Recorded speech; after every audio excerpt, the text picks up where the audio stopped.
गोधूली बेला और प्रदोष काल को एक समझते हैं? क्या आप इसमें कंफ्यूज रहते हैं?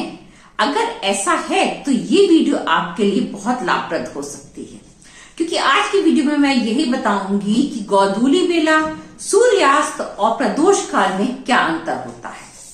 ये तीनों एक चीजें नहीं होती हैं, ये तीनों अलग अलग चीजें होती हैं, अलग अलग समय अवधि को कहा जाता है। आज की वीडियो में मैं इन तीनों चीजों में क्या फर्क होता है यही बताऊंगी। अंत तक बने रहिएगा। हर सनातनी को ये बात पता भी होनी चाहिए कि गोधूली बेला होती क्या है और प्रदोष काल होता क्या है। नमस्कार दोस्तों, मैं अंजलि सक्सेना एक बार पुनः स्वागत करती हूँ आपका एक नए वीडियो में। आज की वीडियो में हम जानेंगे प्रदोष काल में और गोधूली बेला में और सूर्यास्त में क्या अंतर होता है। सबसे पहले जानते हैं सूर्यास्त क्या होता है। सूर्यास्त जिस समय सूर्य जो है वो ठीक अस्त होता है, उस पॉइंट को हम सूर्यास्त कहते हैं। मतलब जिस समय वो आपको दिखना बंद हो जाता है, उस पॉइंट को हम कहते हैं सूर्यास्त। उस क्षण को कहते हैं सूर्यास्त। अब गोधूली बेला का प्रारंभ सूर्यास्त से होता है। गोधूली बेला सूर्यास्त से पहले नहीं होती है। बहुत से लोग कहते हैं कि शाम ढल रही है तो मतलब उस समय गोधूली बेला होती नहीं, सूर्यास्त के बाद गोधूली बेला का प्रारंभ होता है।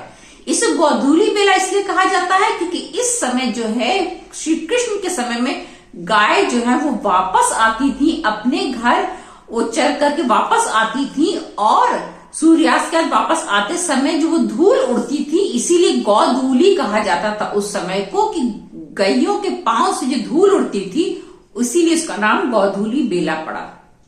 लेकिन वो कब से कब तक होती है? ठीक सूर्यास्त के बाद से, क्योंकि सूर्यास्त होते ही अंधेरा नहीं हो जाता है।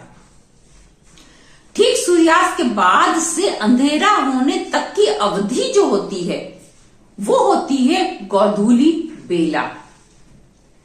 इसका कोई निश्चित टाइम नहीं होता है, क्योंकि अंधेरा होने में कभी कभी ज्यादा देर लग जाती है, कभी कम समय लगता है। तो सूर्यास्त के बाद अंधेरे तक का जो बीच का समय होता है वो होता है गोधूली बेला। अब जानते हैं कि प्रदोष काल क्या होता है। प्रदोष काल क्या होता है कि जो सूर्यास्त का समय होता है, ठीक सूर्यास्त के समय से 24 मिनट पहले और 24 मिनट बाद, यानी कि 2 घड़ी 48 मिनट का जो समय होता है वो होता है प्रदोष काल। 2 घड़ी का समय वो होता है प्रदोष काल। तो जो गोधूली बेला होती है वो कुछ प्रदोष काल के अंदर आ जाती है, सूर्यास्त के बाद के 24 मिनट के अंदर। लेकिन गोधूली बेला और प्रदोष काल दोनों एक नहीं होते हैं। ये फर्क आपको पता होना चाहिए। आज का वीडियो छोटा सा वीडियो था, एक जानकारी वाला वीडियो था जो कि हर एक को पता होना चाहिए। फिर मिलेंगे एक नए वीडियो में एक नए विषय के साथ। तब तक के लिए धन्यवाद, प्रणाम।